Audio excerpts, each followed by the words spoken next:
Substitute teacher time. When's lunch? We're dunking. We're dunking and we're dunking. Johnson? No, don't get the fingers wet, pal. Who could spell calcium? It's right on your bottle. I knew that. You guys call those bubbles? Come on. Oh, breathing is key here. She's okay. How many essential nutrients does milk actually have? Green? I'm sorry, green's actually a color. Looking for more like a 9 in the 9-ish area? Got milk? There is truth in advertising, yes I swear. Got new Nikes on my feet and Vidal Sassoon in my hair. I can sure use a Budweiser Fruit of the Loom underwear. There is truth in advertising, I swear. Why would they lie to me when they love what they sell? Plus we all know that the liars have a special fire in hell. On the television, radio, and in the magazines, the advertising gods perpetuate the American dream. Advertising, let it be, let it be.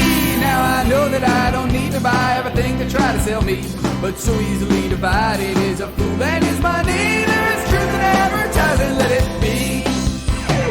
Why would they lie to me when they love what they sell? Plus we all know that the liars got a special fire in hell. On the television, radio, and in the magazines, the advertising gods perpetuate the American dream.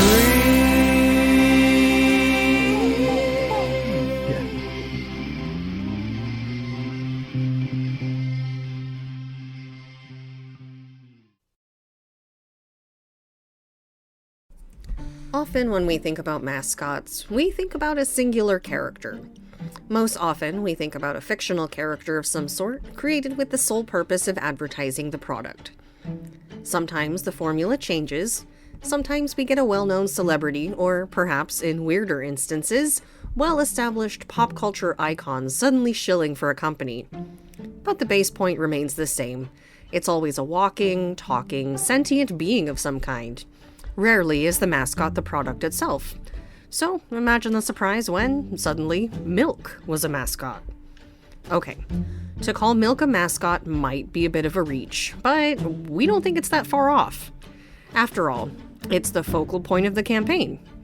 It's the one thing that consistently appears, advertising itself, albeit silently, for its own product, which is also itself. It's a weird, hellish, cyclical example of advertising. So, how did a liquid, given no personality or anything, become the face of its own campaign? Well, here's the thing, and this might come as a surprise to you, but people fucking hate milk. According to a HuffPost article by Gene Del Vecchio from 2014, the year the campaign was finally retired, he stated that on a national basis, data showed that the yearly consumption of milk declined from 23.9 gallons per person in 1995, the year the campaign began nationally, to roughly 20 gallons per person in 2011. A big part of this? Well, people turned to other drinks. The milk consumption erosion, as we're calling it, was due mostly to consumers cutting calories by avoiding milk and instead being lured by alternative milks.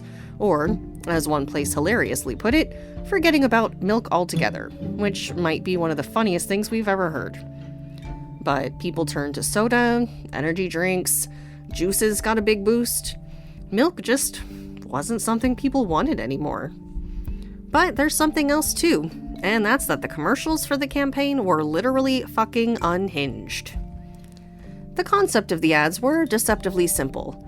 People would find themselves in situations involving dry or sticky foods, such as cake or cookies, both things milk supposedly pairs well with, and then find themselves uncomfortable because they had nothing to wash it down with.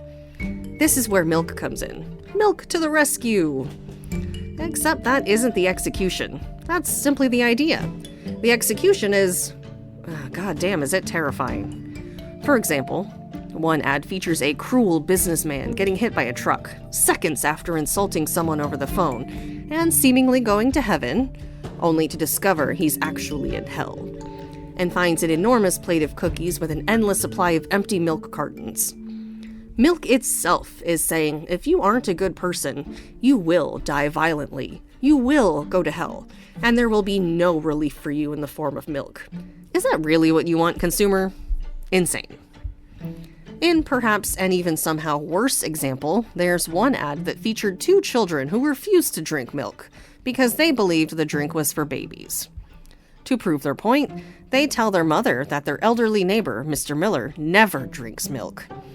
Until they see him go to use his wheelbarrow and suddenly his arms rip off because, having not consumed milk, his bones are weak and fragile. The boys, in appropriate response, scream in abject horror and then start to frantically drink every last drop of milk that they can find. In a way, the advertising is equating milk making you stronger with the madness of energy drink ads before energy drink ads existed. I kinda see where they're coming from, even if it doesn't work. Because milk, unlike, say, a Monster or Red Bull, doesn't give you energy.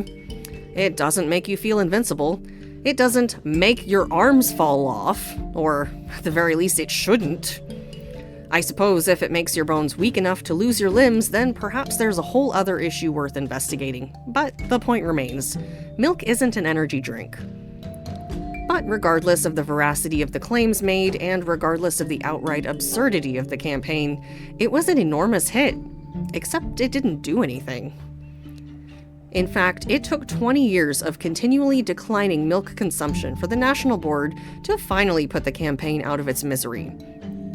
20 years until they finally went, hey, these ongoing poor sales as a direct result of consumers preferring soda and tea and juice probably indicate we should take milk out behind the shed in Old Yellerim.